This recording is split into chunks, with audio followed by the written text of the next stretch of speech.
Hey, welcome to Farm to Table with Amber, where we grow, cook, and eat together. Today, I'm going to demonstrate a really awesome gadget that I found on Amazon, and it's called the Mason Jar Electric Sealer, and this is what it looks like.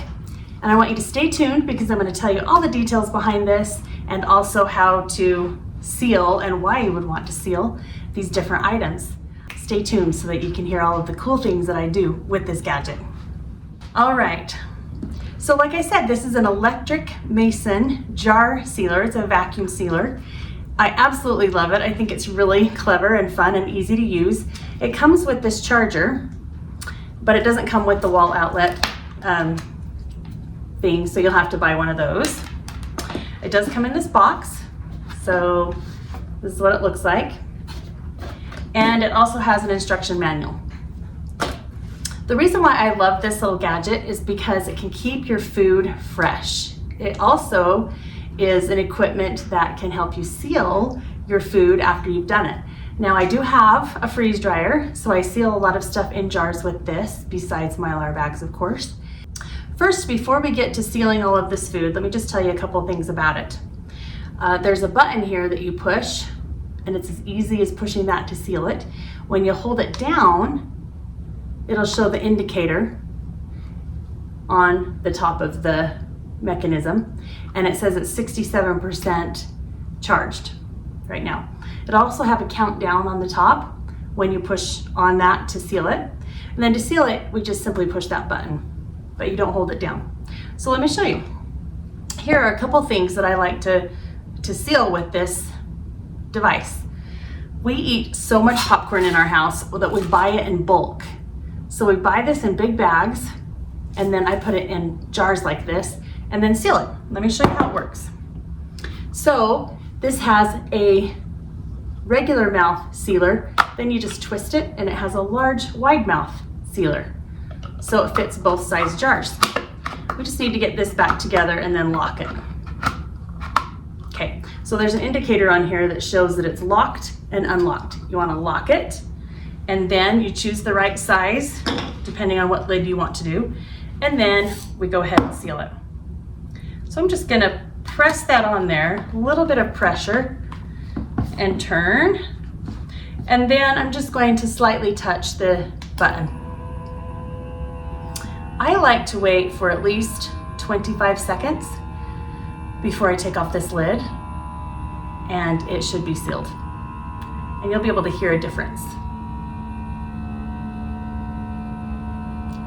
Can you hear that? And here's the indicator counting down. And we're about 27 seconds. I'm just going to stop it and then gently remove this off the top. And you can see here that my popcorn is sealed. Now this is the white kernels. We've been eating these, and I'm just resealing it so that they stay fresh. And then these are just the golden or the yellow kernels. So we get lots of popcorn. So if you're popcorn lovers, this is kind of a fun tip for you. Now I also do freeze-dried food, and occasionally I will freeze-dry vegetables for my garden. And this is a stir fry. So I've sealed that. So that's kind of fun that that's been sealed. That's a wide mouth. And then we have eggs from our chickens. And this is unsealed because I've been using it, but I'm going to reseal it again. Even though the lid's been sealed before, you can reseal it. Now, a lot of people will ask, do you need an oxygen absorber to go with this food if you're gonna use a vacuum sealer?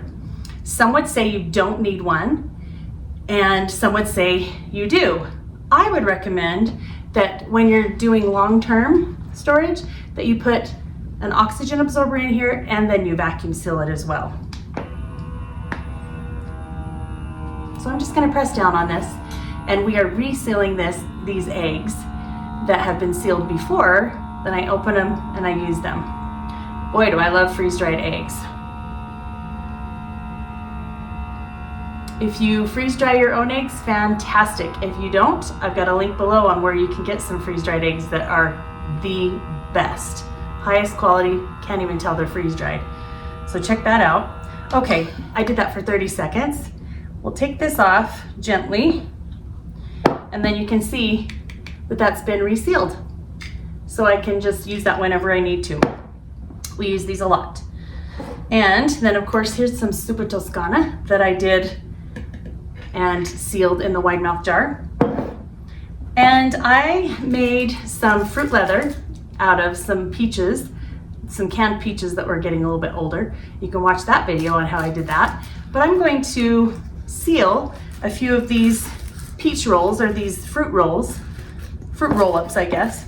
And you want to make sure, I wanted to tell you, you want to make sure that the food doesn't go above that line to get a good vacuum seal. So try not to go above that bottom line. Now I'm going to remove the end on this because I need the wide mouth jar now. And I'm gently pushing that on there and then hitting the indicator. And again, it counts down for you. Very quiet. Such an awesome mechanism. I'm telling you, I love this device. And you can put anything in these jars. I'll show you in a minute. Another thing that I wished I had put in the jars earlier than now. Okay, here we go. 25 seconds.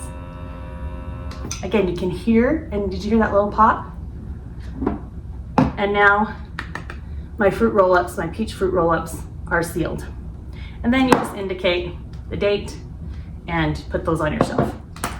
Okay, so here's something that I wished I had sealed earlier. These are, I'm sure my kids opened these up and they put this little twist tie on them when they were done. They're jet puffed marshmallows, the colorful kind. And we just don't eat a lot of marshmallows. They must have opened these up for hot chocolate or something and used just a few. And now they're a little bit hard. So I wish I had put these in a jar and sealed them, and they wouldn't be in this condition right now. So I'm probably gonna end up throwing these away unless you have another idea for me to use hard marshmallows. A lot of times when I make Rice Krispie treats with them, they harden up if it's hard marshmallow. So, but here's another thing I think is a good idea to do. We used just a little bit of brown sugar for a recipe the other day. And I often do just clamp these down, or I put it in a Ziploc bag like you saw here, just to keep them from going hard. But you can also do this option and have it be just nice and sealed in your pantry. And kind of in a nicer container than just a bag, quite frankly. Let's tamp that down.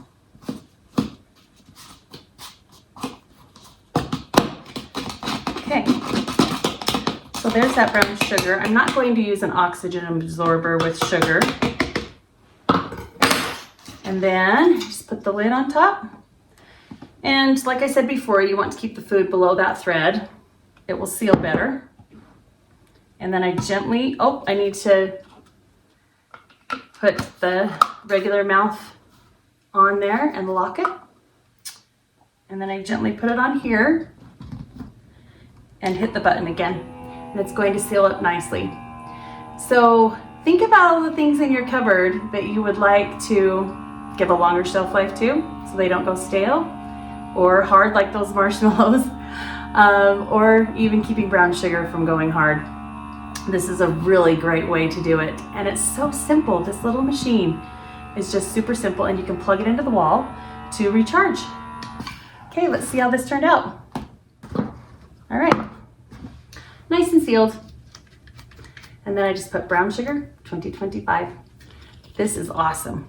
Again, super valuable piece of equipment to keep your food fresh so you have less waste and fresher food on your shelf. You can have popcorn year round, or this is probably a 2-year supply. You reseal the ones that you've got open already, keep those fresh. And then any kind of freeze-dried food that you do, it's nice to have this sealer. Super, super convenient. Zuppa Toscana, I love this stuff. And then of course I did fruit leather, and I put the fruit leather in there to keep that fresh. And anything else that you want to keep fresh, like brown sugar or other things. There's often a debate on whether or not to use an oxygen absorber when you use a vacuum sealer. Well, I think that some items should have it, some should not. if you are going to do anything long-term, I put an oxygen absorber in this popcorn. So there's one in there, and it just basically removes any extra oxygen that might be in the bottle after you've sealed it. And when I'm resealing things, I don't put one in. And this meal, stir fry, it has one in there because I want it to last a little bit longer.